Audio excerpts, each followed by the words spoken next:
Hello, good afternoon. Welcome back to This Digital Life, where we talk about various quirks and quarks, working in, living with social media. I'm here with my team. I'm Jane Barkley, the founder of I'm at Events. I'm Steph Shaw. I am the digital media specialist here at I'm at Events. And I'm Tina, and I'm the senior social media strategist. Yes. So today we wanted to talk a little bit about some of our favorite brands to follow, both from sort of like a professional and a personal perspective. But before we do that, I've got to talk about something that has absolutely been blowing up my social feed. I'm sure it's been blowing up yours as well. Wonder Woman opened last week. I've gone to see it. I went to see it opening night with my family. So we took our girls, who are 5 and 7, to see Wonder Woman. And I was a mess. I was crying legitimately the entire time, especially during fight scenes. It was a really powerful experience going to see this movie. So if you haven't seen Wonder Woman, I would say go see it now. You absolutely have to see this movie. It is 2.5 hours long, but our 5 and 7-year-old sat through that and came away just loving it too. Mira, my 7-year-old, created a PowerPoint presentation about how much she loves Wonder Woman. So you've been hearing about this on social media. Believe the hype. Go and see Wonder Woman. It's just stunning. It's a really stunning movie. But I'm gonna go see it this week, I think. Yes, go see it. Yeah. My other thing is like support women with your box office bucks. That's important too. So yeah, if you've been seeing it a lot on social media, it's probably been overwhelmingly positive. I haven't seen any negative stuff No, I so haven't far. seen anything negative. So yeah, and it's all true. It's fantastic. So go see it. So yeah, we want to talk about brands and influencers that we personally enjoy, that we follow from kind of a social media standpoint as well. Brands that you might want to be following, or people who are kind of influential in different spaces. And so I know you were talking about this, so I want to get your perspective on this first about how the challenges of following people in social media. If I can maybe phrase it that way, whether or not you do kind of who you follow for social media. Yeah, so we had discussed this beforehand, and I was looking, and I realized that I actually don't really follow a lot of digital influencers on social. And it might be a conscious decision. I know I'm really trying to work on that life balance kind of thing, and Yes, yeah. I find that the digital space is really diluted with, like you were saying, like a lot of noise. So I think in order for me to kind of disconnect from work and that kind of world, I just don't follow people. For me too, when I was really thinking about who are the people that I follow for, advice or who are in the know, when it comes to social media, I mean, there are just so many people out there and talking about it. And not just that, because volume is one thing, but I find that the other thing that you find is people just sort of pumping stuff out there and hashtagging it because they know that they're going to get likes or retweets on something.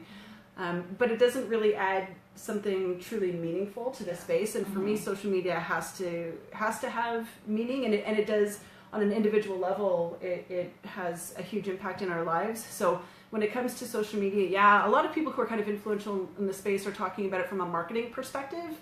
And for me, it's more interesting on sort of like a human level. So I find the same thing, that there aren't a ton of people that I follow in terms of digital media that are hyper relevant for me. I will say I do follow Gary Vee a lot. He's an interesting character all around. Gary Vee to me is someone who he's built something, he knows, so he comes from a place of genuine knowledge, and that to me is one thing that I look for, is sort of like a genuine and deep knowledge in something. So whenever he speaks on something, it's not just spewing for the sake of it. His attitude, his personality can be really brash and obnoxious, to the point of being obnoxious sometimes. So you always have to kind of take it with a little bit of that. But I find that a lot of the stuff that he does, not even just that he says, but watching what he does, you can pick up on a lot of neat sort of things that you can incorporate into your own tactics to be more successful as well. Because he's not just talking the talk, he's also walking the walk. And that to me is a big thing in following anybody. I love his Ask Gary Vee, where like people actually ask him questions. He goes through everything. So I think it's really cool how he's also really engaging with his followers, because I feel like there are some digital influencers that, like you said, are just talking to talk, Yeah. and they don't have a lot of substance, where he's like actually helping people out in the world, like with all like their digital media questions. Yes, yeah.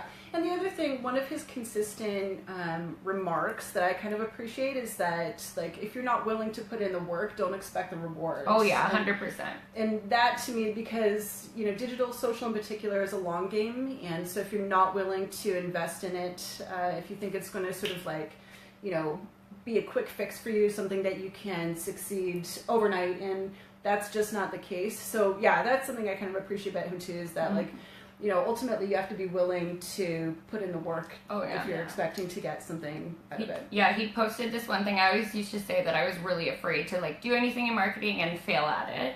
But he actually had this one video that if you don't, or if you're not like afraid to push yourself, you're never like, and you're always afraid to fail, you're not going to push yourself that extra limit. You're just going to stay safe, and you're not going to have these amazing, great ideas because you're way too afraid. Yeah. Well, you also won't be testing things, right? Yeah. And we've talked about this before, and I'll make a broad, sweeping generalization, but this is something that I read a long time ago, basically about you know, women tend to wait until we're 100% ready or we're 100% there.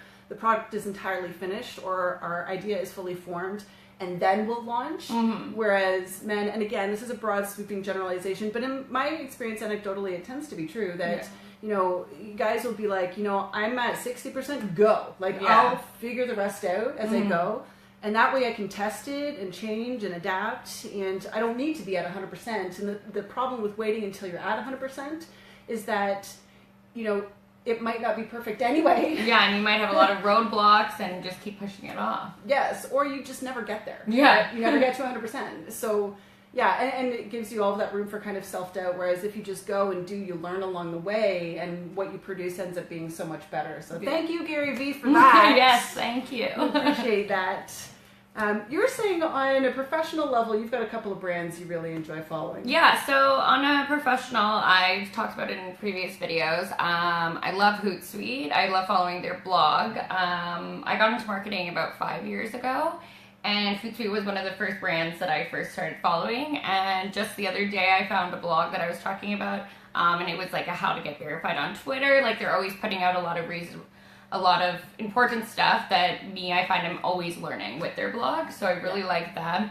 And also Tech Insider. I always love like, we work in social media, my computer and my phone are my life. Like, I could not survive without them, so just finding what new tech's happening, it gets me really excited, and their blog just always has such great things to follow. And there are good news aggregators like that, like TechCrunch is very similar. Yeah. You sort of, you get to see what's sort of going on, what's trending, what's new, what sort of advancements there are. Yeah. So, and you've got yours for that was Mashable. Yeah. So it's not as intense as I would say Tech Insider is, but it's also kind of in the middle range between that and I would say BuzzFeed.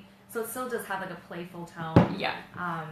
But it also has a lot of different sections. You can learn about like social media or like the technology industry. So I think I like it just as an all-rounder. I definitely take things with a grain of salt. Like, you know, they're not acclaimed journalists or anything like that. But I think it does give you a good insight into just what's going on. And then if you want to explore deeper into something, you go to those reputable sources. Yeah, for but sure. It's also just, it's got a fun tone to it sometimes too. So Yeah. it's like that. And I think that's important too. Like, we're talking about how difficult it can be to find, you know, influencers who are really engaged and, you know, providing meaning to the conversation, not just sort of like spewing out marketing jargon, which happens a lot.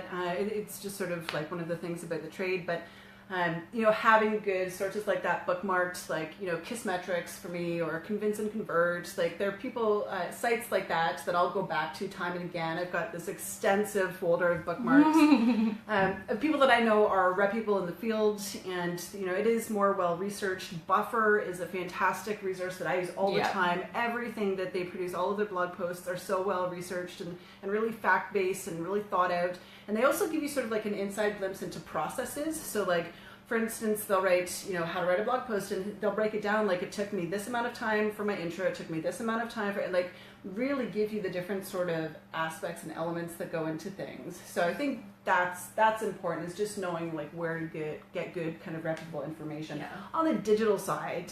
On the personal side, we all have brands that we love to follow for various reasons. Yeah, you were talking about a couple. Yeah. So I have 3 that that I follow pretty extensively. I follow Indigo and Vice a lot. I love finding like the new books that are coming out, and Vice, they just feel like you can watch one Vice video and then you're hooked for the rest.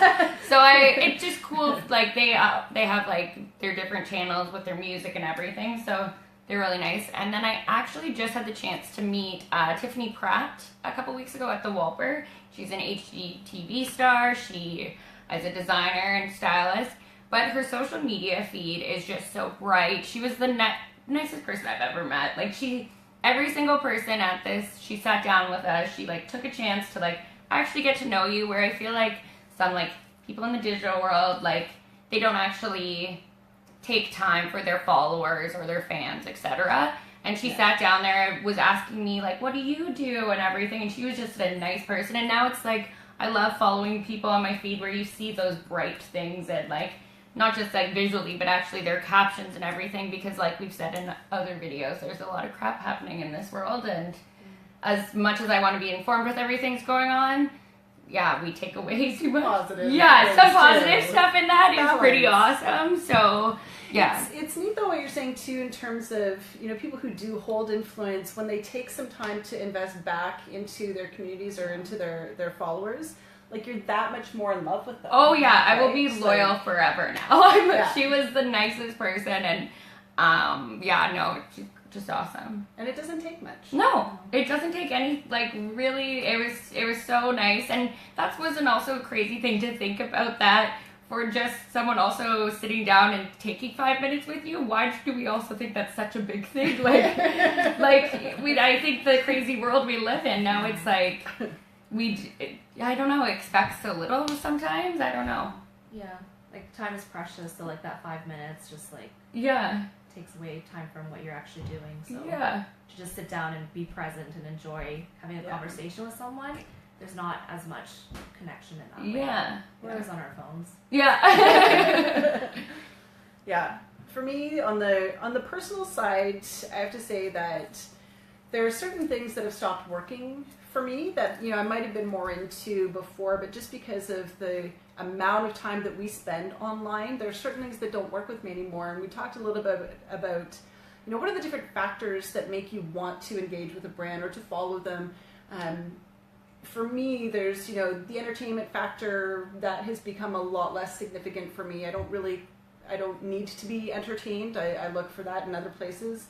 The emotional factor is such a tricky thing, because I find that a lot of brands, you know, in trying to have, you know, solid relationships online, trying to be engaging, end up exploiting or being kind of manipulative with our emotions. And that's, you know, even when it's just light, I spot it, you know, right away, and it just doesn't work with me anymore. So Yeah. for me, on a personal level, the brands that I like to follow are really reputable sources for information. Like, I always use the example of the New York Times. I think that for me, they're probably the single most, like the highest brand I'm engaged with online, more so than anybody I know, any other brand, because they're producing quality content, reputable content. And to me, there's, you know, it has to be relevant, it has to be reputable, and it has to be honest. And to me, if those things aren't there, then I generally don't care as much. It Yeah. doesn't have a lot of value or meaning for me anymore. And I think that's just because we spend so much time online. You know, a lot of the tactics that brands have been using to engage with people don't necessarily work as well when you spend all of your time. You can weed it out now. Yeah, you can definitely spot it much quicker. Yeah. We were talking a little bit earlier about ads as well, and I think that's kind of what you're getting at too. I did hear about a study, and I can't exactly remember where it was, but for us, being in the space, we're probably a lot more critical about things when we see them. Yeah. But kids who are, you know, just using it in their everyday lives, like they have a much harder time to spot ads and things like that, and they don't necessarily check for that either. Sure. So it kind of, you know, goes in one ear out the other, but they don't actually think about it critically. So I guess it works for them because, you know, they don't care, but for us, we do care. Yes. So it bothers us and it affects us, and we're more critical about it. Definitely. For sure. Yeah. I'd say that's really accurate. That, And for me, I would hope that anybody who is working in social media, that they are critical of what they're seeing online and what they're producing online. You know, I've certainly encountered any number of situations where that's not the case, and where it's, you know, here's an area, it's hot, it's new, people know that they need it, so here's something that I can capitalize off of. And we have to move beyond that and understand the impact that it has on everyday life, which I think is profound. And I'm really interested to see, you know, the more time we spend here, the more people study it, the more we understand the impact that it's having. But certainly with, you know, big brands and people who are influential, they have, you know, that much more ability to impact so many more people. So, yeah. Yeah. I also, this is one of the other things that I do that not everybody kind of knows about. It seems obvious to me, but in terms of following people on Twitter in particular, I segment into Twitter lists. So, you know, I'm following thousands of people on Twitter, so that makes for a really noisy feed, and so it can be hard to find stuff that's really relevant. So I'll segment into Twitter lists and create Twitter lists based on my personal topics that I really care about. So as an example, you know, I have a list for humanitarian leaders. So I'm following, you know, the United Nations or Oxfam or organizations like that will be part of that Twitter list. So I can go into that feed and see hyper-relevant content within a topic area from people that I know are reputable. And so that's been a way for me to really tailor my experience down so that I'm getting really good information from the people that I kind of respect and trust. And I can quiet the noise a little bit because it moves really quickly, especially Twitter. Twitter moves really fast.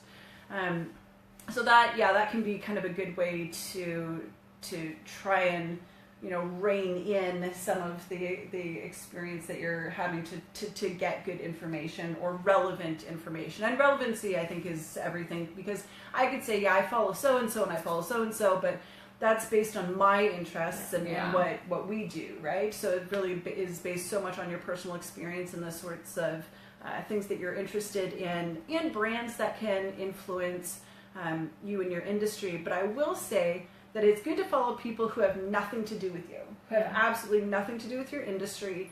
That's where you can actually get some really creative insights to see, you know, people who are working in different industries, what kind of things are they doing? How are they being innovative? And how can I sort of look at how to maybe integrate that into my own industry? Because there might not be a direct sort of crossover, but you will find new things that people in your own industry aren't doing. So going outside of your industry can really help to bring in some of those fresh ideas. Oh, definitely.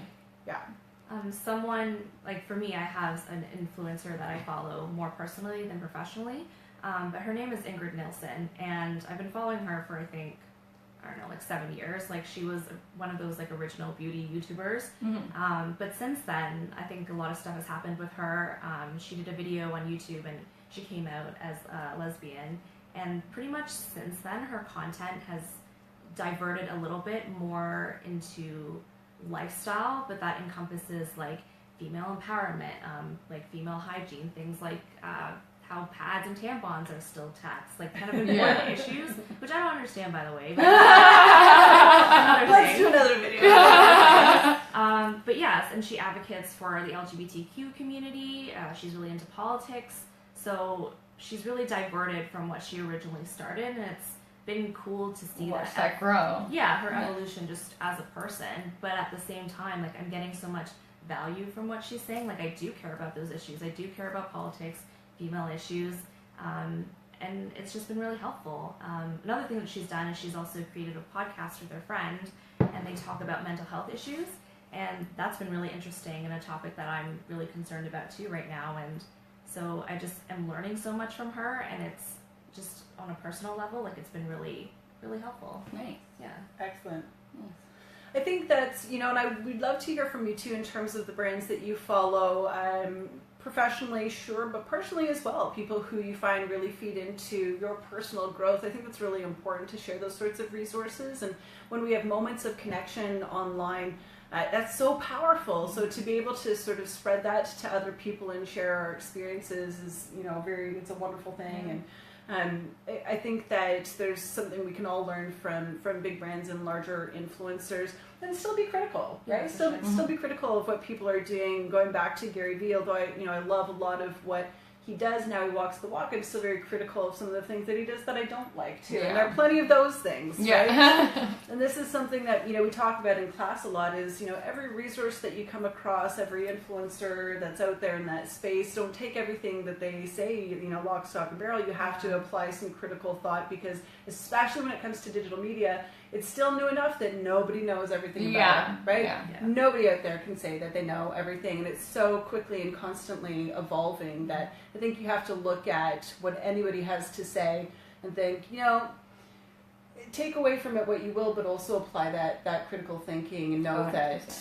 that there's always more to learn, and no one has the answers. Yeah, Right? Absolutely. Yeah. definitely. So we'd love to hear from you in terms of who do you follow online? Who do you love? Who out there is just rocking it online? Mm-hmm. They're doing something really cool that you enjoy. We would love to hear from you about some of the people, the influencers, and the brands that you follow that could be helpful to other people as well, so that they can see, what are people doing out there that is successful for them, so that we can integrate that into what we're doing as well, and apply some more of that critical thought. So thanks so much for joining us again this week. We always love having you with us, and please come back again next week, because we'll be talking some more. And if you have any questions about our experience in social media or digital media in general, always feel free to message or leave that in the comments below. Till next Bye. week.